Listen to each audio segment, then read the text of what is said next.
As the president heads on to campaign for his jobs plan, the White House should probably be worried about another battleground state, Florida. A new poll there shows that 53% of Florida voters say that the president does not deserve a second term.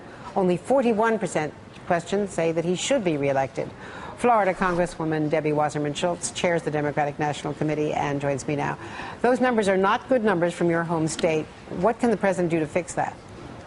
Well, I think it's important to note that it's September in the year before the election, so polls don't really mean very much. And as Florida voters get to know the candidates on the Republican side of the aisle and the race starts to take shape, it'll become clear that every single Republican has embraced the Tea Party and their extremism, supports privatization of Social Security, ending Medicare as we know it, and in Florida, that is not a position that is warmly embraced by our voters. So I would expect between his jobs, his commitment to creating jobs and continuing to turn the economy around, and the fact that President Obama supports making sure that we can shore up Social Security and Medicare as opposed to ending it, that he will be very competitive from Florida, and I think will be successful in putting it in the win column once again in 2012.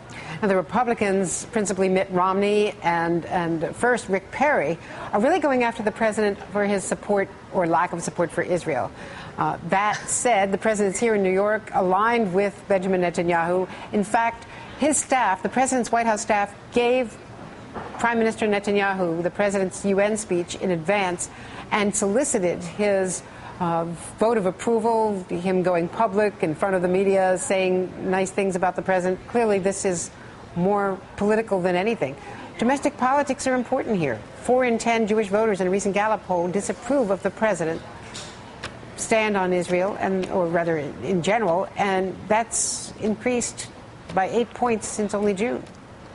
No, Andrea, I know you. I think you might have misspoken. That poll was overall approval, not on Israel.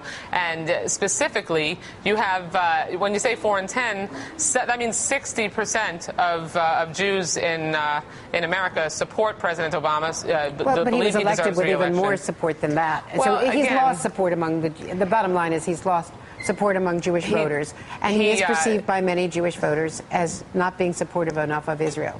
No, that's actually not the case. In fact, the reason that the president continues to enjoy overwhelming support from the Jewish community is because on domestic issues, whether it comes to education or health care or civil rights and civil liberties or beginning to turn the economy around, and his strong support of Israel, that speech yesterday was remarkable. He stood before the entire world and expressed America's unshakable commitment to our ally Israel, and the fact that the only way that the Palestinians would be able to achieve a state and live side by side in peace with Israel is through direct bilateral negotiations.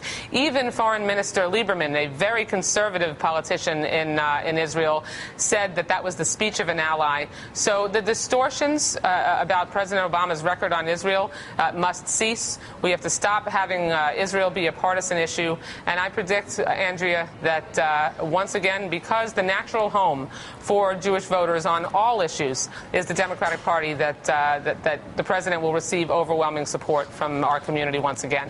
What do you think of Rick Perry suggesting that the president has had a policy of appeasement, and of Mitt Romney saying that his policy has been so mistaken? What about the Republicans going after the president on this issue while he is trying to negotiate a very delicate question here at the United Nations? Well, both Rick Perry and Mitt Romney's criticism and commentary about the president's policy on Israel have been widely and roundly criticized in the last few days.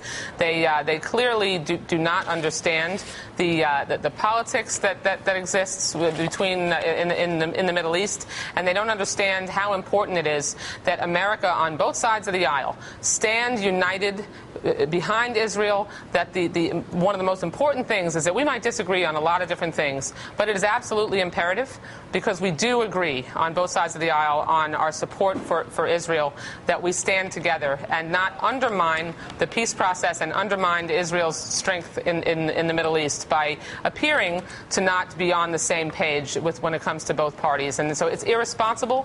Those comments were irresponsible, and that's why they were criticized. And we need to pull together, and President Obama, for me, Andrea, as a Jewish member of Congress who brings my love of Israel to work with with me every day. I was proud of President Obama's remarks yesterday. Every major national Jewish organization was supportive of his speech because he strongly stood before the world and expressed America's support for Israel and the fact that the only path to a two-state solution is through direct bilateral negotiations. Wasserman Schultz, the Democratic National Chair, thank you very much. Thank you.